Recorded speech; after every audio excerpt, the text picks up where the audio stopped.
privileged tonight to share with us on a very interesting theme, empowered to prosper. And I'd like to begin by saying, truth never gets outdated. Truth never gets out of fashion. Truth remains truth any day, anytime, anywhere. The truth of human reproduction will never be overtaken by civilization. It's a process of pregnancy, gestation, and delivery. No matter the level of civilization, that truth remains. The truth of life sustenance through the act of breathing in and breathing out is forever. There is no technology to replace that. It is the truth of creation, and it remains. Because the truth of reproduction is intact, the truth of multiplication must also be intact. It is our effort to redefine the truth that brings us into troubles. Paul said, for we cannot do anything against the truth, but for the truth. 2 Corinthians chapter 13 and verse 8. We cannot do anything against the truth, but for the truth.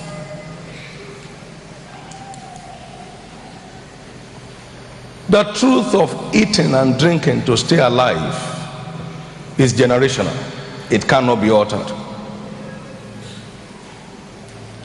My father passed on some years ago at the age of 102, and then he was still eating.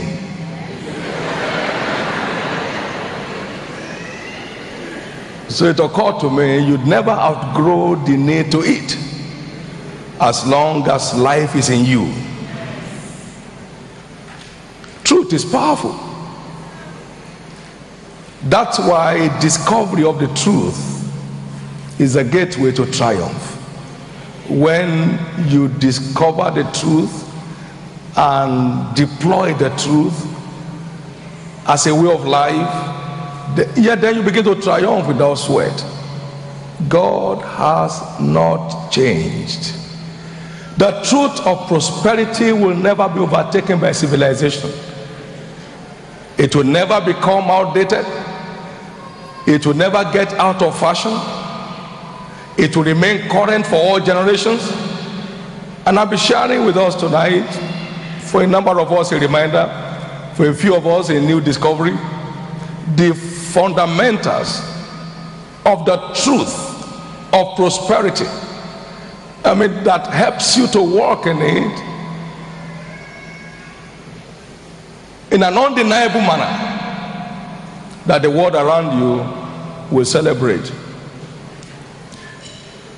There is no building without a foundation. There is no colorful destiny without a root. Everything that works has a foundation. Everything that works has a root. It's so important for us to know a discovery of the truth is what gives life meaning and color.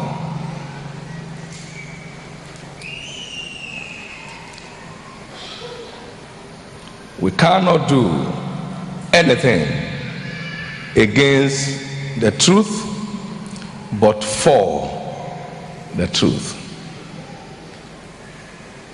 We cannot do anything against the truth, but for the truth. Many years ago, 1982 to be precise, in the month of March, I was desperate to know the truth behind kingdom prosperity.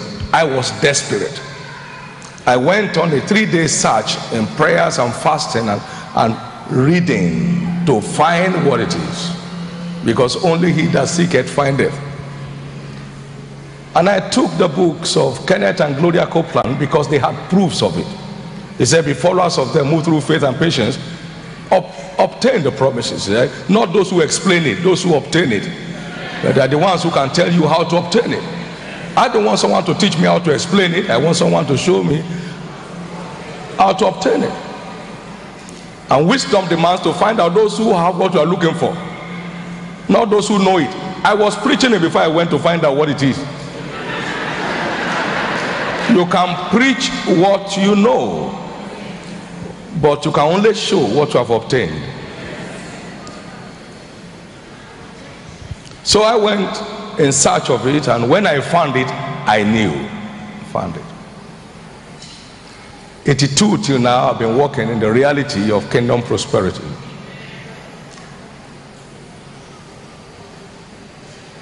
Because I found it. And he said, when thou hast found it, then there shall be a reward, and the expectation shall not be cut off.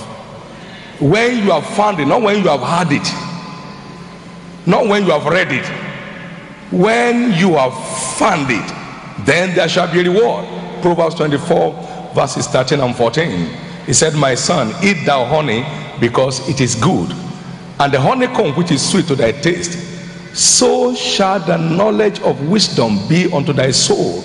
And when thou hast found it, then, not until then, when thou hast found it, then there shall be a reward, and thy expectation shall not be cut off.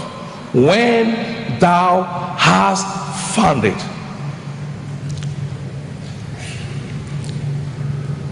Then there shall be a proof, and thy expectations shall not be cut off.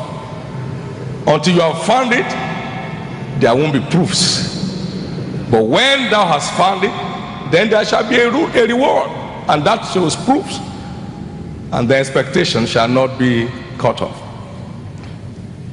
He said, attend to my words and give ear to my sayings. Let them not depart from your eyes. Keep them in the midst of your heart. For they shall be life to them that find it, and health to all their flesh.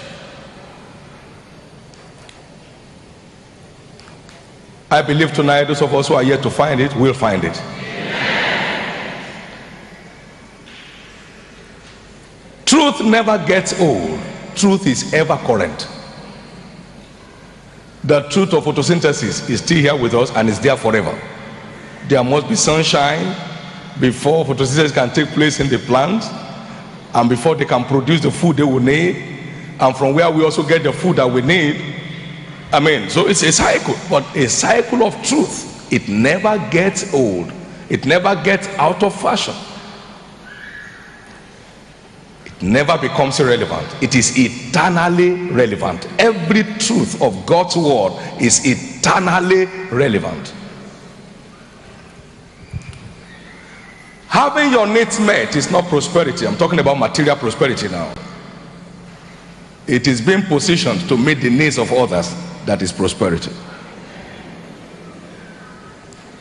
Having your needs met is not prosperity. I will bless you, and thou shalt be a blessing. That is prosperity. That's what they call the blessings of Abraham. It is being blessed to be a blessing, not being blessed to have your needs met. It's a word of difference. Being blessed to be a blessing, not just being blessed to have your needs met. That is survival. Prosperity is being a blessing, and I see you becoming a blessing. Now the word said, I'll pour you out a blessing until it will be impossible for you alone to need it. You will not have enough room to contain it, because I am blessing you to be a blessing. I'm not blessing you to have your needs met. I'm blessing you to be a blessing. So God's blessing is essentially to make God's people a blessing to the world by reason of its overflow measure. Amen. You can't give food to the poor if what you have is not enough for you. And he said, love your neighbor as yourself. So to give to the poor means you have more than you require to eat. And then others can have the privilege of sharing from it. You can't give somebody a room in your house if that is the only room you have, you and your wife and all your children.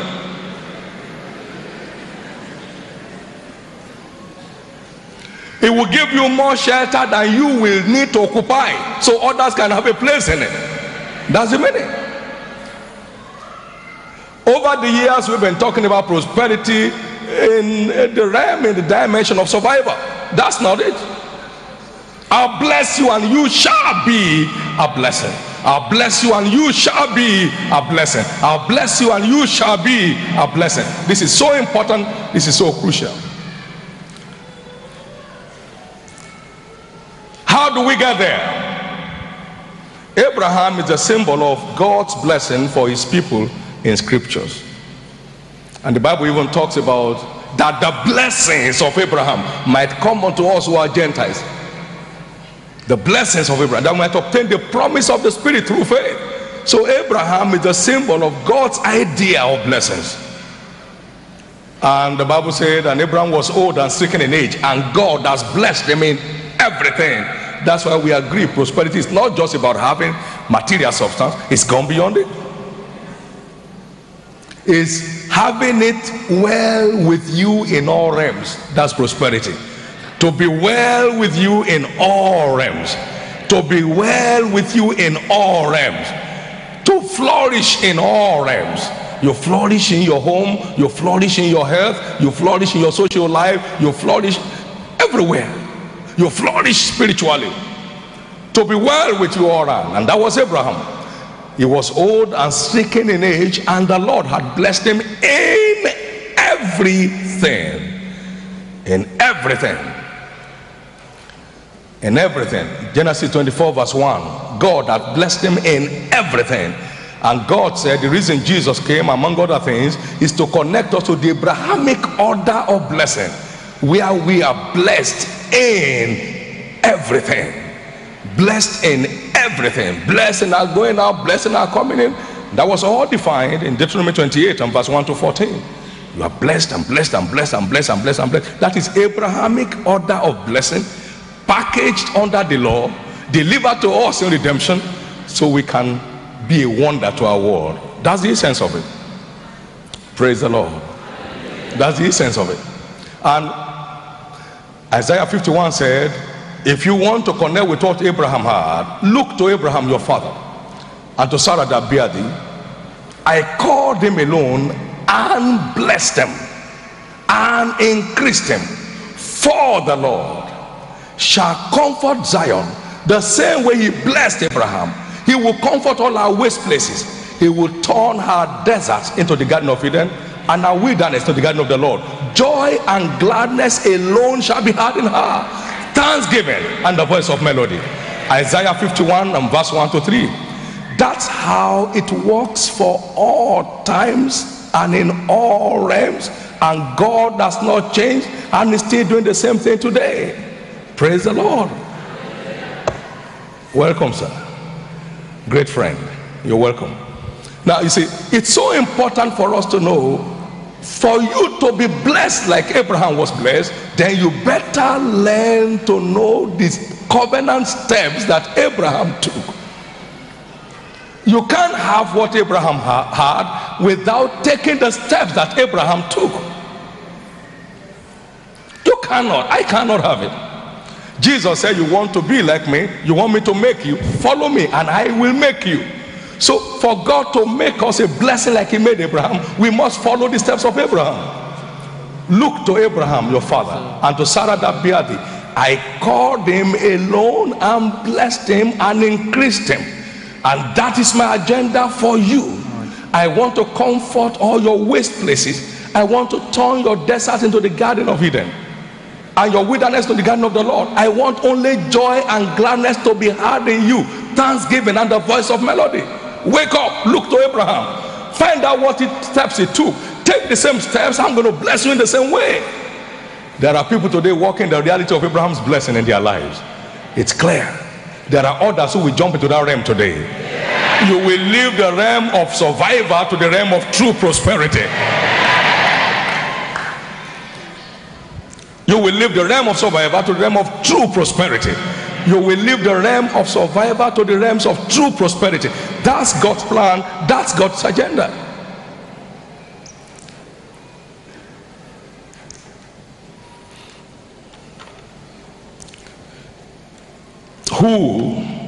What were the steps that Abraham had to take?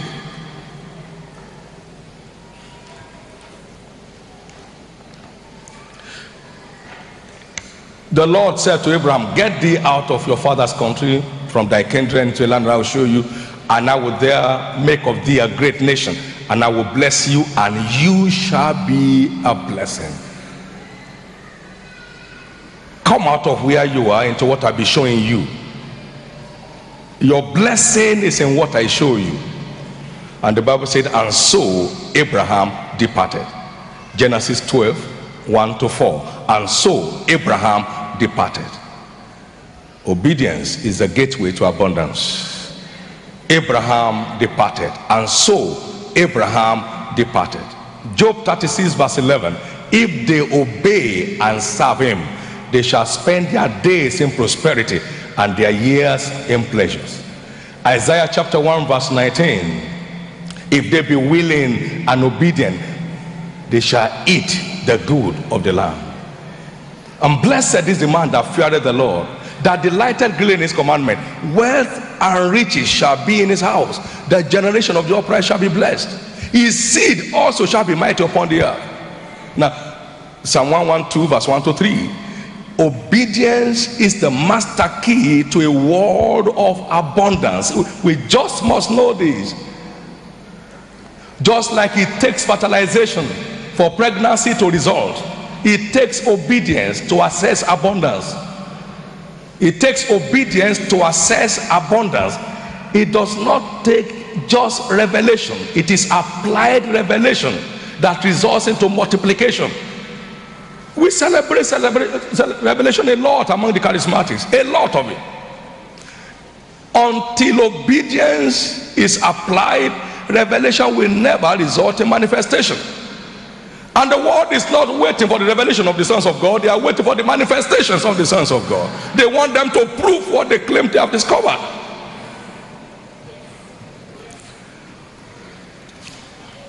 We don't have any problem with the devil. Our problem is with obedience. Disobedience is the devil that bedevils most people in the church.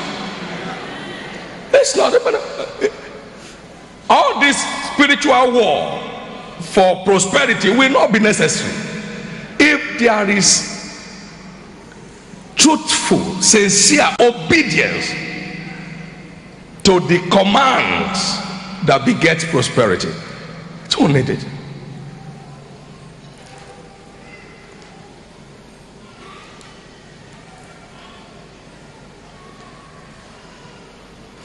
We saw Abraham in the journey to the supernatural blessing demonstrate the key to operating in that blessing forever. In chapter 14, Abraham paid the tithe of all. I tell you, you may spend all your life in Harvard School of Business. The order of prosperity I'm sharing with you tonight is inaccessible without this law being in operation. It is inaccessible. By virtue of my responsibility at Covenant University, I've come to know a bit more, a lot more about Harvard. There's a lot of struggle that tells you the barrenness of intellectualism. A lot of struggle. A lot of struggle.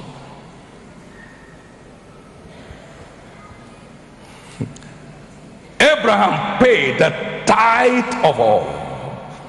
A young man, not knowing where I was going or never knowing whether I was traveling or not, came to my office yesterday in Lagos and said, I'd been a member of this church since 1994, but I only knew the truth of tithing 5 years ago. And he's a civil engineer with a civil engineering construction firm. He said all those years until 5 years ago, every every time he got a contract and executed the contract, he would have finished spending every outcome of that contract before he would smell the next one. He said, but from the time he began with the covenant of tithing, he said, it's never been the same. He was speaking to me yesterday. His tithe to date, January to date, is 18 million. That is in his testimony. It was 15, he brought 3 to the church office yesterday, making 18. Somebody who was just surviving broke through into the realms of unspeakable blessings just by engaging the same old rugged truth. We read a testimony on Sunday in the church. One of our fellows that worship via the satellite in Spain, they were badly indebted and had me hammering on the covenant of liberty from indebtedness. He had it, and they decided against it, and decided in spite of their need to begin to tithe their income. An overnight encounter, blessings erupted, all debts were paid, and they are now living a debt-free life in only 6 months. Within 6 months, there was an eruption. As soon as the same old rugged truth was engaged, there was an open heaven.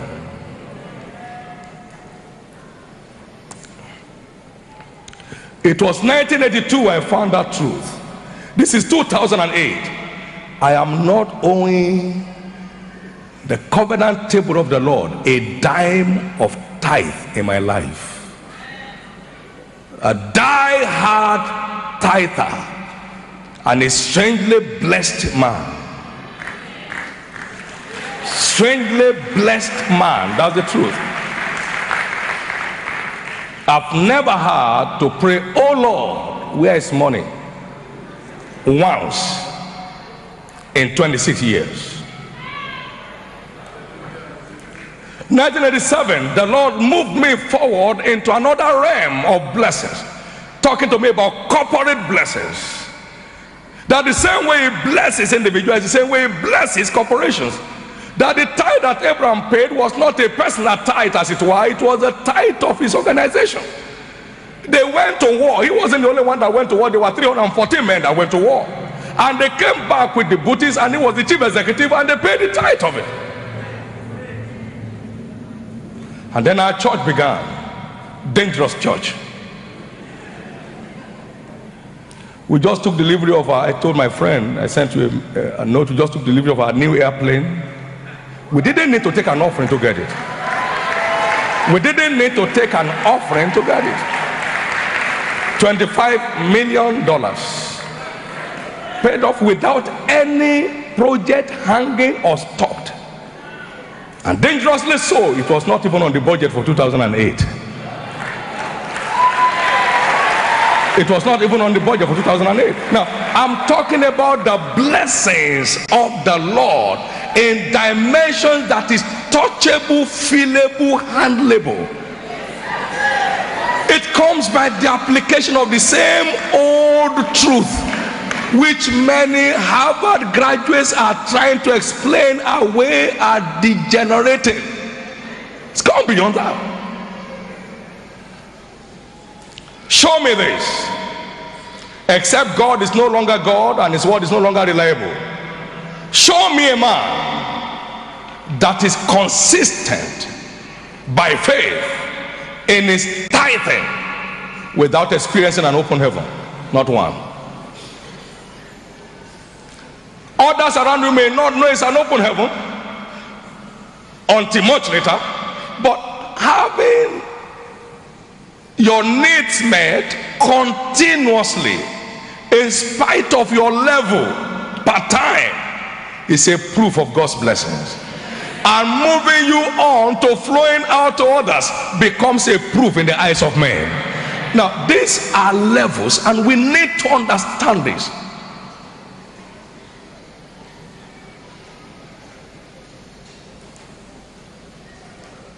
Everybody needs to understand it. The greatest problem of today's church people, is how not to think that some preachers are trying to take advantage of them by asking them to pay their tithes. That's the problem.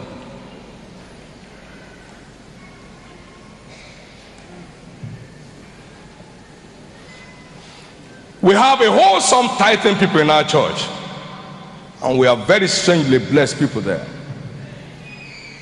Owners of ocean liners, all kinds of companies. We celebrate how many people you employ, not how much you earn and how much you are worth. How many people are working in your establishment, how many people have you employed, how many are you a blessing to.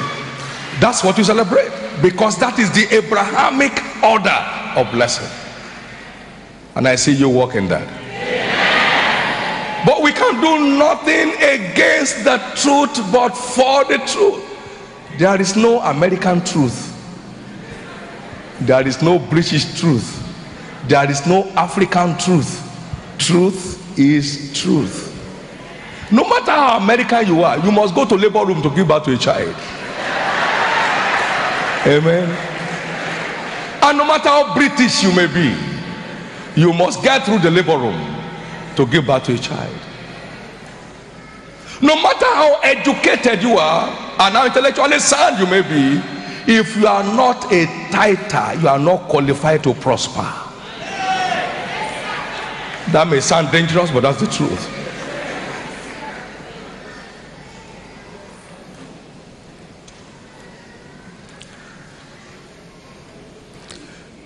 To be empowered to prosper begins with being empowered to give. It is your empowerment to give that entitles you to the empowerment to prosper. You are first empowered to give, then you can become empowered to prosper. That's where it begins.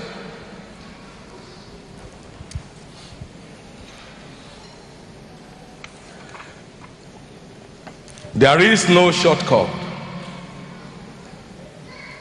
And I'm glad to let us know that prosperity is accessible to all, but obtainable only by the obedient. It's accessible to all, but obtainable only by the obedient. Two scriptures turned my life on in my early days in the faith. First is Acts chapter 10 and verse 34. Now I know that God is no respecter of persons, but in every nation, including Nigeria, that's how the Holy Ghost said it to me, everyone that fears him and walks uprightly is equally accepted with him. There is no prosperity in any nation that qualifies for your envy. There is no prosperity in any nation that qualifies you for an envy. Not one. Romans 10:12. For there is no difference between the Jews and the Greek, for the same Lord over all is rich unto all that call upon him. That's the second scripture. Those two scriptures made me become spiritually arrogant. I became spiritually arrogant. I never saw anything to envy. I only saw things to admire. I said, this is God, but it can happen anywhere else. This is God, but it can happen anywhere else. This is God, but it can happen anywhere else. Today we run the leading university in Nigeria as running a nursery school. Don't feel nothing. We don't feel running it. We don't feel running it. Why? An open heaven. You have struggled enough. Why don't you seek access under an open heaven for a life that is refreshing?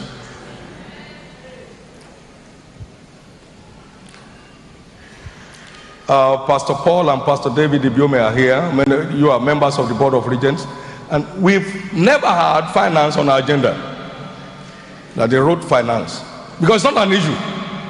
You discuss issues. You discuss issues. But you see, on the 4th of September 1987, when I found this truth, I knew. I was in Sheraton Hotel. I was like a madman when I found it. Because I never knew that there is something called giving upwards. And God was saying about Abraham and Melchizedek, and without all contradiction, the less is blessed of the better. I mean, it struck me like a thunderbolt. And that opened our ministry under an open heaven in a dramatic manner that things just kept blowing. It's one thing to hold money, it's another thing to have favor. Land is given you by favor, not by money. He said they got not the land by their own hand, not at their own strength, but their right hand, because we have a favor unto them.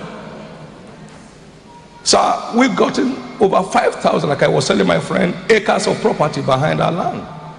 5,000. Some days ago, someone came up with a map of 10,000 acres that they want to give it to us. I said, Lord, what are you doing to us now? What is all this? What are we going to do with this? Now, that's favor. You see, that's why in the brochure you find it is, we are not talking about just money, we're talking about God's blessing in all round.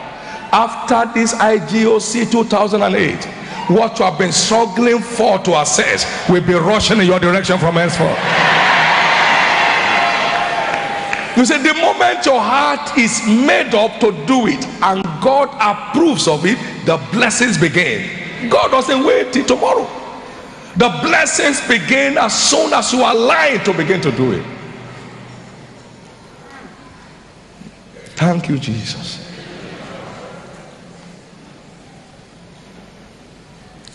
Hallelujah. Amen.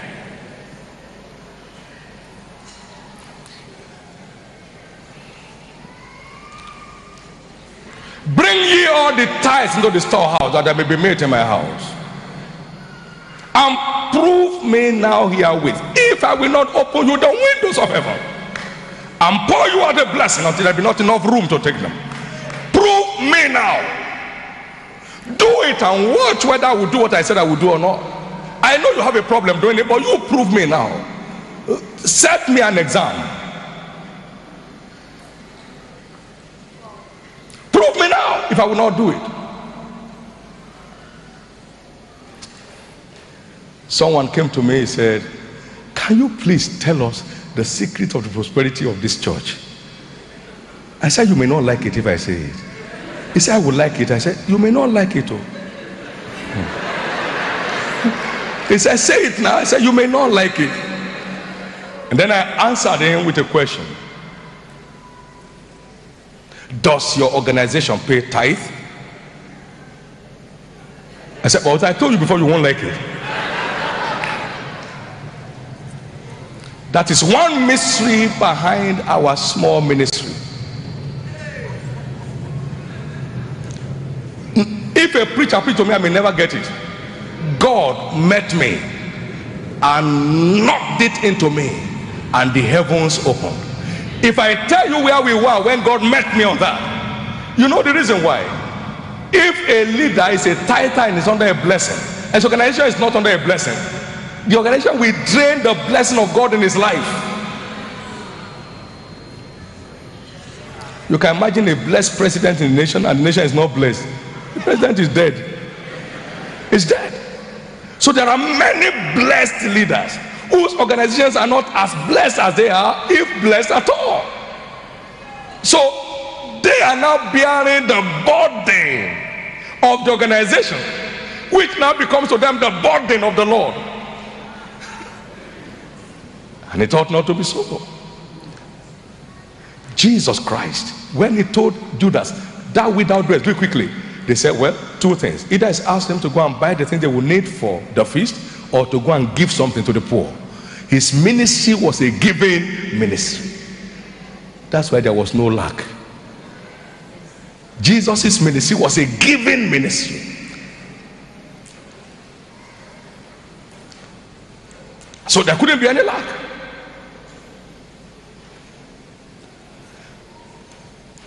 It's so important for us to recognize this, that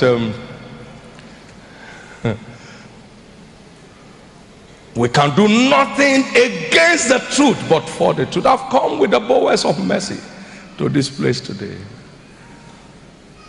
where your spiritual nourishment is supplied is where your tithe goes into, according to scriptures, and the blessings of the Lord comes upon your life in return, in a manner that your labors may never achieve for a lifetime.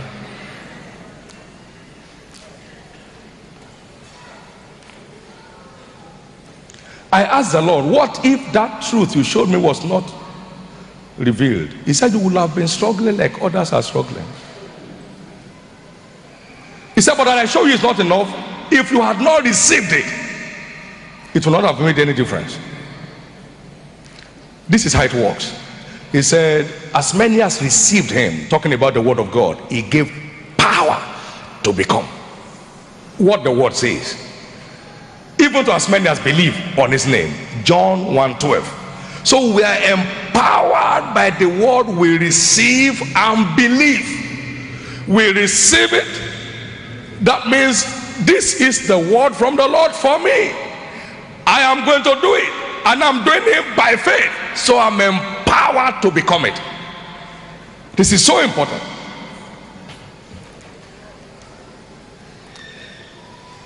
It is not sweat that equals wealth. It is wisdom. It's wisdom that equals wealth. Think of it. God, the only wise God, is the source of all wealth. Solomon, the wisest man in his time, was the wealthiest in his days. Can't you see how wisdom and wealth equate? And I saw two things in scriptures. Deuteronomy chapter 8 verse 18, which was what the Lord showed me. He said, but thou shalt remember the Lord thy God, for it is he that giveth thee power to get wealth, that he may establish to you the covenant that is friends of their fathers, as it is these days. Deuteronomy chapter 8 verse 18. Now look at Proverbs 8:18. He said, wealth and riches are mine, yea, durable riches and righteousness. And what is speaking? The wisdom of God personified. That means the wisdom of God is the source of wealth and riches. And I mean durable riches and righteousness, not craftiness. Durable riches and integrity. Riches that is explainable, riches that is traceable, not riches that you can't tell where it's coming from.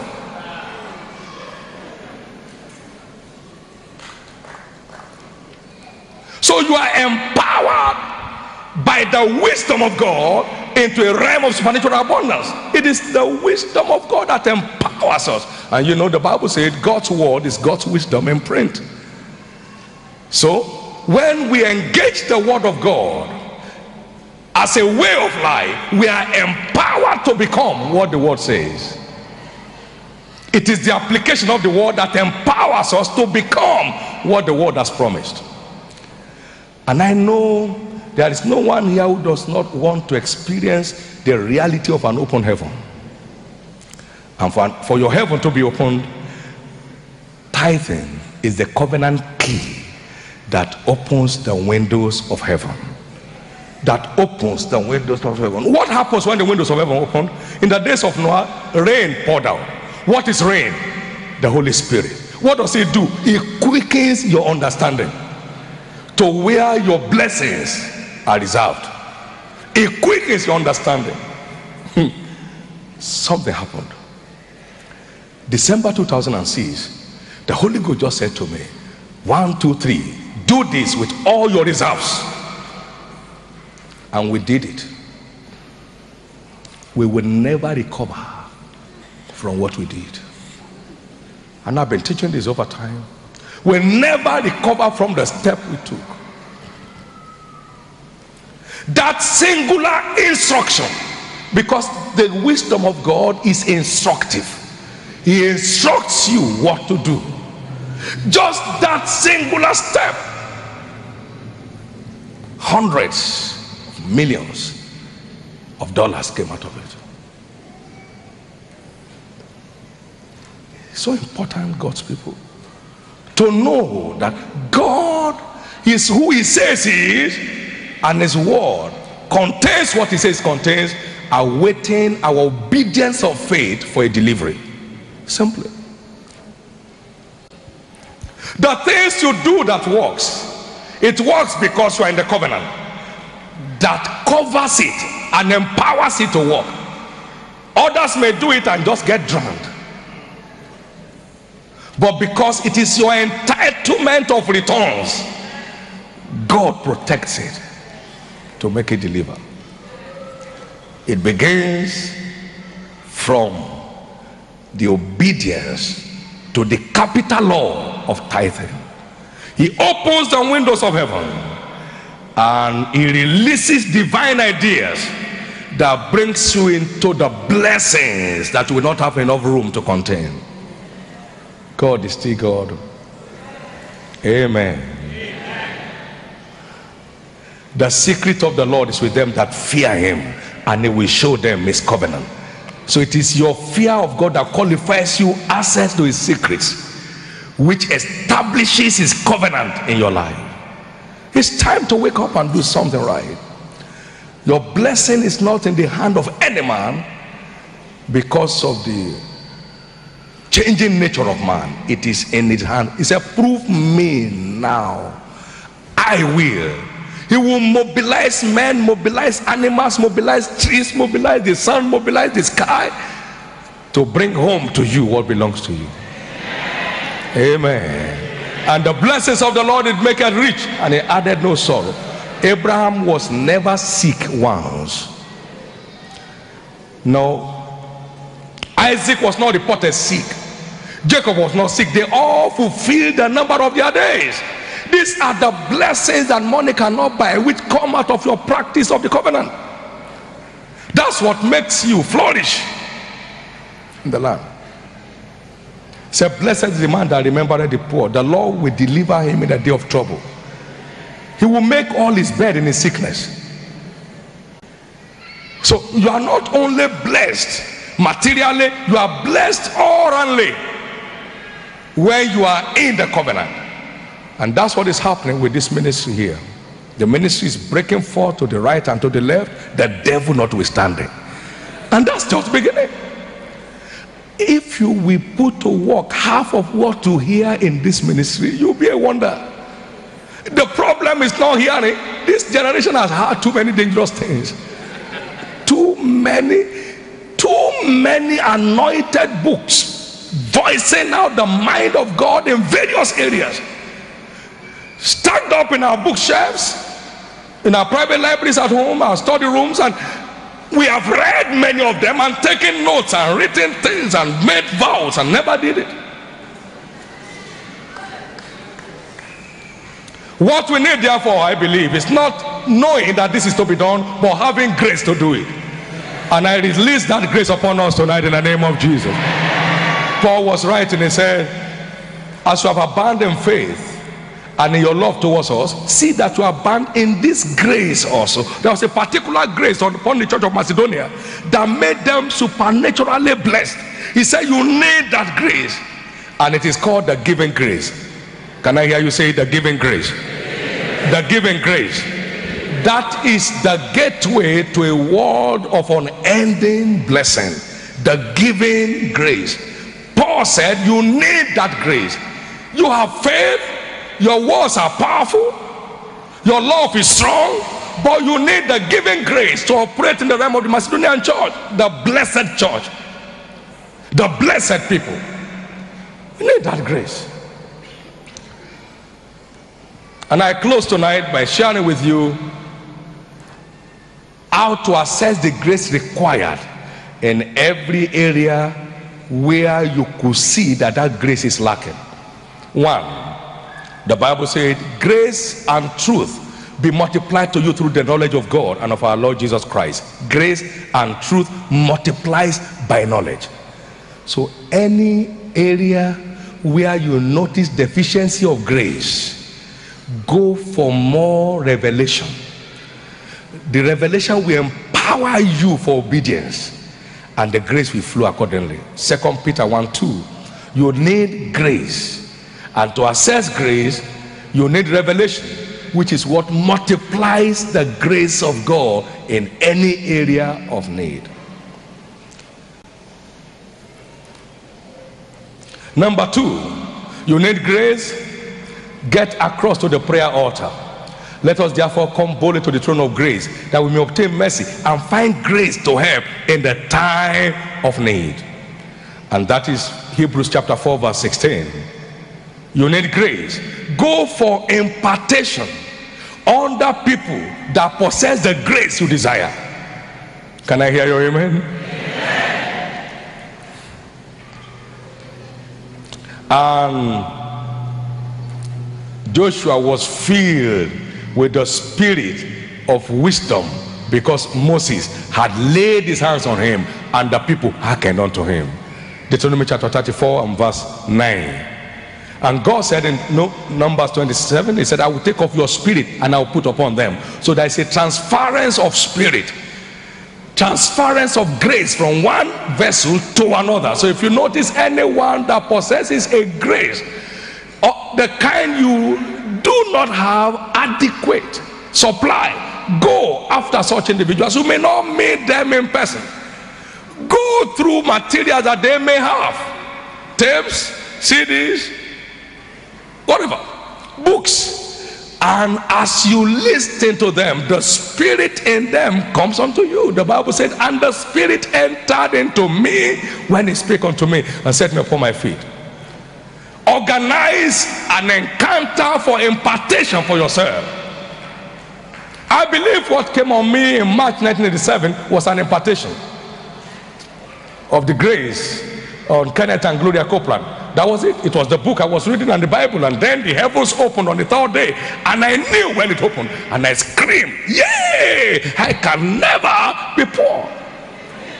And I remember saying that, and Bishop David Abioye, my son in the gospel, said to me, he said, you took me on that journey. I knew when you screamed, can never be poor. When I found it, I knew the heavens just opened. I know somebody's finding something here tonight. There is nothing you need in your life that there are no people who already are manifesting it. So open your eyes to find where they are. There is nothing you and I will ever need without individuals that are on this earth today who are currently manifesting it in undeniable dimension. Look for them. Look for them. You may not be able to access them physically, access them through their materials, because their spirit is behind their material. And as you open your heart, there is an encounter that comes on you and opens you up into the next phase of your life. The good news is this: after this IGOC 2008, it will be clear that you have been empowered to prosper. That's the grace you need. Now just imagine now where you are seated, what our kind of corporate title will be like. Just imagine it now. You know why it will never be difficult to do it? We knew where we were when he told us to be doing it, and we knew where doing it has brought us to.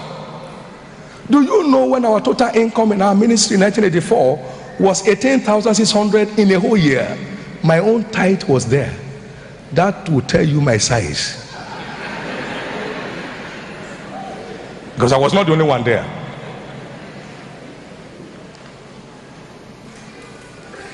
So I can't have problem now paying that tithe, because he brought me from where I was to where I found myself. So I can keep on just going on, because I could sense, I understand that was where I was, and we see where it brought me to. So let's go on.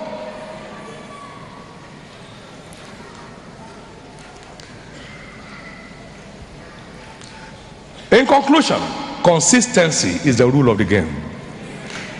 It is not just getting started. He that endures to the end, the same shall be saved. He said, write the vision, make it plain, for it shall surely come to pass.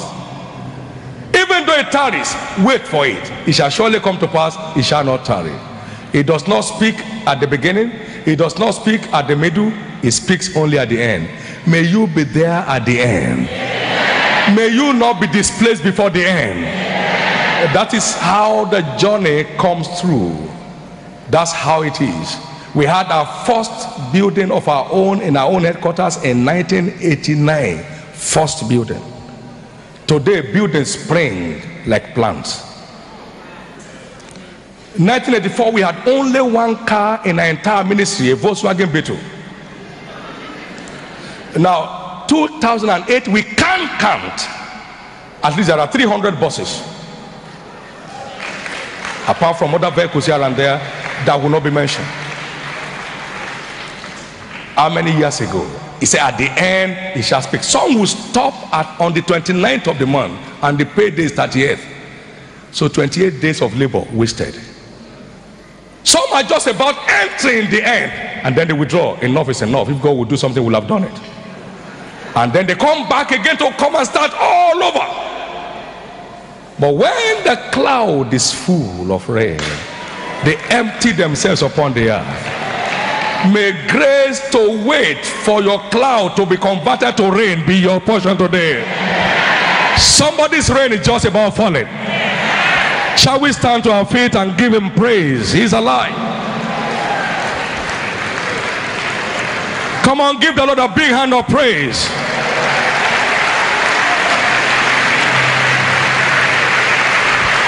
Come on, give him a big hand of praise. Your rain is about falling. Your rain is about falling. Your rain is about falling. Your rain is about falling.